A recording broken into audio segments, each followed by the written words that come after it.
Hello दोस्तों, आज मैं आप लोगों को ड्राइंग करते करते एक कहानी भी सुनाऊंगी। अगर मेरी ये कहानी आप लोगों को अच्छी लगे तो please like share and subscribe करें। ये एक कहानी एक गरीब लड़की की है और उसके संस्कार के। चलिए तो शुरू करते हैं। वो लड़की बहुत ही गरीब परिवार से थी। उसका नाम सीता था और उसकी शादी जब होती है तो वो परिवार भी एकदम गरीब होता है, लेकिन उसके पति और उसकी सास बहुत मानते हैं। एक दिन उसकी सास बोली कि जाओ बाहर के काम करना, तो वो बाहर में गोईठे यानी उबले पाथने गई। लड़कियों को पूजा करते हुए जाते देख उसका भी मन करने लगा कि वो भी पूजा करे, और वो अपनी सास से जाके पूछती है कि क्या माँ जी, क्या मैं पूजा करने जा सकती हूँ। तो उसकी सास गुस्साते हुए बोलती है कि घर के काम में मन लगाओ, पूजा पाठ में क्या रखा है। एक दिन वो और फिर से उन्हीं लड़कियों को पूजा करते हुए देखती है, तो उसका मन फिर से पूजा करने के लिए करता है। इस बार वो बिना बताए उन लड़कियों के साथ पूजा करने के लिए निकल जाती है। जब वापस उधर से आ रही होती है तो वो देखती है कि उसके हाथ में वो अंगूठी नहीं है जो उसकी सासू माँ ने उसे दिया था। वो डरते डरते घर आती है। दूसरे दिन उसकी सास उससे पूछती है कि तुम्हारे हाथ में जो वो अंगूठी थी मैंने जो दिया था वो कहाँ है।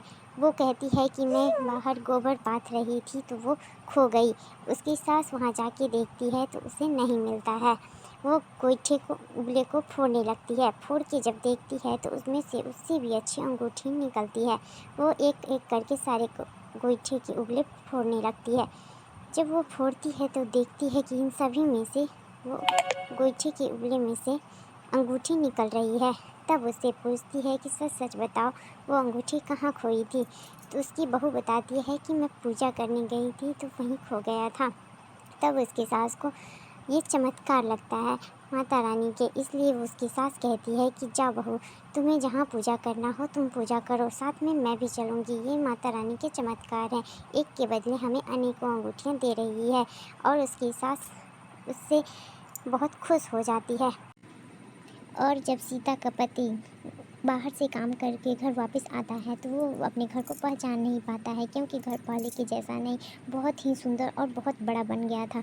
जब वो घर में घुसता है तो उसे लगता है कि वो किसी और के घर में आ गया है, लेकिन जब उसकी सास यानी उसकी माँ जब दिखाई देती है तो वो कहते हैं कि माँ ये कैसे हुआ और ये घर क्या अपना है। तो उसकी माँ सारी बात उसे बताती है और वो अपनी पत्नी को खोजता है। तब उसकी पत्नी पूजा करने गई होती है और वो जब जैसे ही घर में घुसती है और अपने पति को देख के बहुत खुश हो जाती है।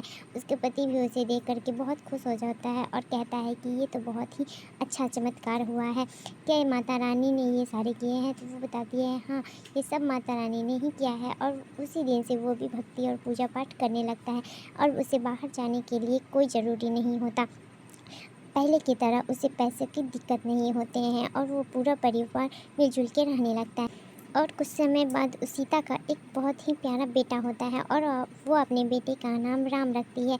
गांव के पूरे आदमी उसको प्यार से रामू रामू कह के बुलाते थे और वो पूरा परिवार मिलजुल करके एक साथ रहने लगता है। उसकी सास कहती है कि आज जो कुछ भी है हमारे सिर्फ भगवान और माता रानी की कृपा से है।